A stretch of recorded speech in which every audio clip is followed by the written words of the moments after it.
Hi, this is Carol from Owl's Nest Quilters, and we're cutting it up with Carol. So today's session we are going to talk in depth about mats, because I know that there's a lot of confusion out there about what mat to use and how to use them. So let's get started. What comes standard with machines differs depending on the model.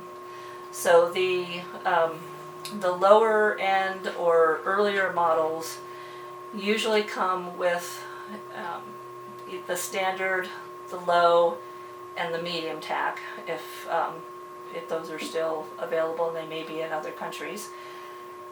The DX models, it depends too on which one you're getting.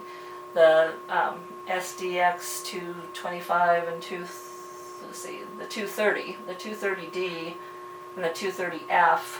The F stands for fabric, and so that will come with a fabric mat. So it came with standard with the standard mat and the fabric mat. And I think the Disney one comes with the standard and the low. So there are always some additional mats that you need to purchase separately. One of the things that Brother came out with last year is this fabulous mat carrying case. So I don't know if any of you are aware of that, but it's a great little shoulder bag or hand carrying case. The strap just pops off, and it has plenty of room for all of your mats and some supplemental supplies, and it's just a great tool to have. So let's see, there are lots of mats available. I'm going to primarily be talking about the new machines, the new DX machines, but I will also cover the previous model machines. In the DX machines, you have a low tack adhesive mat, which is great for hard or thick papers.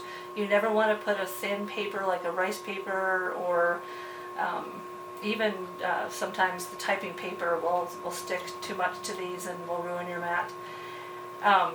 But this, primarily the low tack, is going to be used for papers. It can also be reused or repurposed as a fabric mat by putting on one of the fabric tack sheets, and then it will become a fabric mat. And I'll go over a little bit about how you apply that a little bit later. So those are your low tack mats. Some of you may have medium tack mats. Those are no longer, they're discontinued, they're no longer available.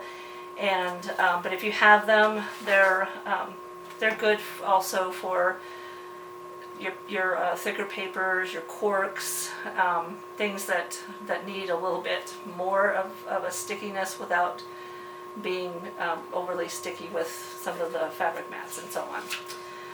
I don't know a whole lot about the medium tack mats because I've never had one, but I just want to at least give attention that there are such a thing, but they're no longer available.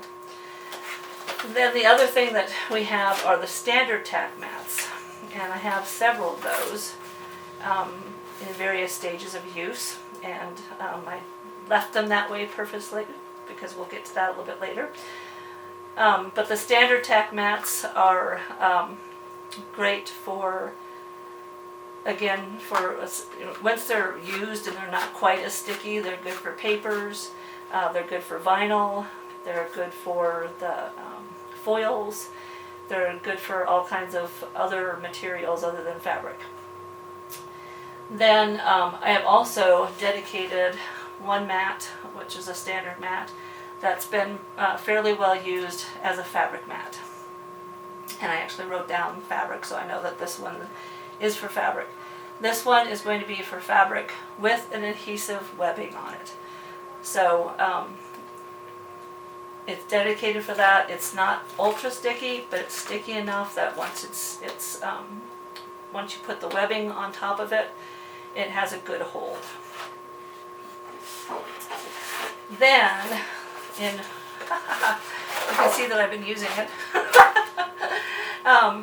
Then Brother, in its infinite wisdom, came out last year with a fabric mat.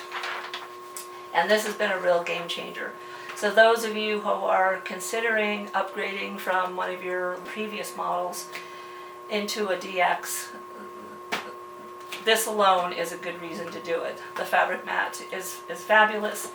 You don't have to worry about the fabric tack sheet, which often gets cut when you're cutting and you have to replace it, and it's doable, but it's a mess.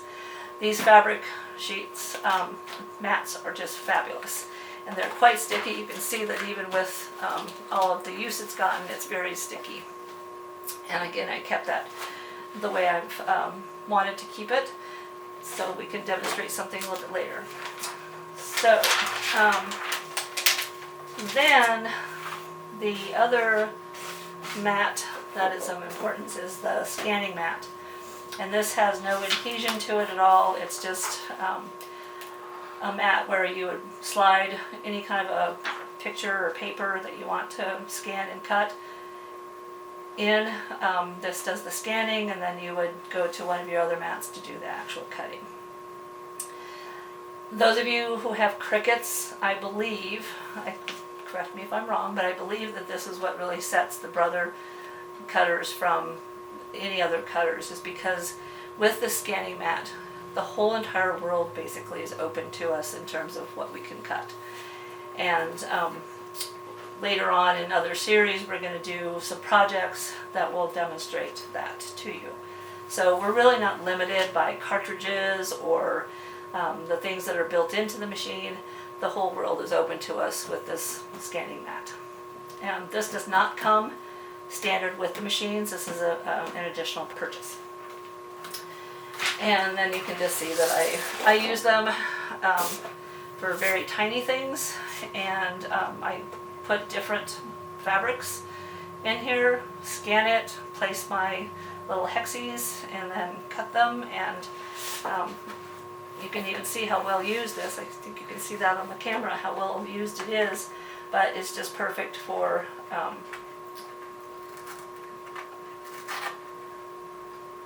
doing the hexes with the webbing on it. Okay, that's a good quick overview of what the mats can be used for. The other thing that is of utmost importance, and if you get nothing out of this, then this one comment: when you are working with the fabric mat, never ever ever use the webbing.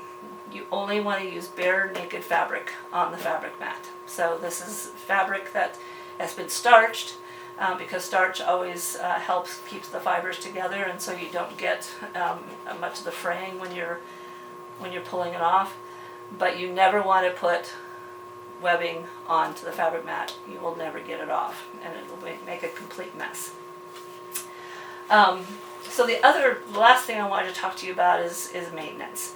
And I know that there's been a lot of talk on the Facebook and on the internet about repurposing, resurfacing your mats to give them more life. I'm not associated with Brother whatsoever. This is my own personal opinion, but I don't think that the mats are ever quite as good if they're resurfaced. And also, I always kind of weigh my time against the value of something, and if something is going to take way more time, then it's worth getting a new one, then I will just get a new one. So I am a proponent of not stripping and resurfacing your mats. I think it's just a lot easier and safer and better on your machines if you use the actual product the way that it was intended to be, and just keep, as long as you maintain your mats, you can keep them for quite a long time. So how do we maintain them? We need to clean them. And I know that there are a lot of people out there who know about the baby wipes. You want alcohol-free baby wipes. Cheaper is better. And you can rub the baby wipes on your mat. But as you can see, there's still a whole lot on this mat that is not coming off very well. And that does affect the stickiness of your mat, and will affect the results that you have in your cutting. So although these are good for in between cuttings, they're not good for a really good deep down clean. So let's clear this off here. place. So we will put that on the floor for now. What I found, and I discovered this during my COVID days, because I wasn't able to get anything and my mats looked like this and the baby wipes were doing nothing. I thought that, let's just see what happens if we just use a scrubby brush. And just with a very light hand, all this is water with a little bit of dish soap. With a very, very light hand, you can see just how much that's picking up all that residue that the baby wipes did not get. And I'm not pressing very hard at all. And look at how much came up. Yuck. But all of that gets into those cut crevices are affecting your mat's ability to be sticky. And just wipe it off and see how much better cleaned that is. So if you keep your mats well cleaned, you're going to be able to use them for quite a long time. How often should you clean? You can definitely, I think, between cuttings, I would do the baby wipes and just quickly run it through and get as much off as you can. Usually what I do is after I've done a project, so that's why I kept the mat the way in the shape that it was in, was after I had cut all of my pieces, it looked pretty gnarly, and then I want to do a deep clean. And so when I started another project, I have a nice spanky new ready to go mat. The other comments that I've heard on the internet are about the scoring of the mats. It's inevitable. I don't know if the camera can pick that up, but all of my cut, it looks like a skating rink with all the cut marks. That's natural. That you want that. If your blade isn't deep enough, it's not cutting the material. So you do want and need a slight amount of scoring. What you don't want is for it to come through the back. Then you know that you've gotten have too much pressure on your blade. So some people are panicking and saying that oh my goodness, my mats are getting cut. They're really not. That's a natural thing, and you can get them quite cut. I don't know if you saw the one with the hexies, but that one was cut up a lot, and it was still a usable mat.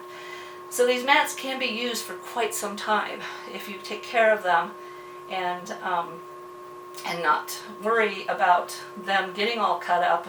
They still will work. You may have to demote them. So after my fabric mat becomes less usable, I may demote it to a standard mat. I may demote it again to a low tack mat. So, you can always do that, and then I would just write on here what its new demotion or its new ranking is, and then maybe get a new fabric mat and so on. So you can use them and maintain them for quite some time without having to, it's not something that you need to do after every few cuttings, which I sort of get the feeling that other people are doing. So in another video, we will actually, I'll be doing a project with you and showing you, we're using quite a few of the mats, and we're also using quite a few of the tools on the scanning cut machine. So keep tuned, and we'll have more in store for you, and you'll get some good actual practical uses and demonstrations of the mats and their uses and purposes and so on. Owl's Nest Quilters, because you love to create.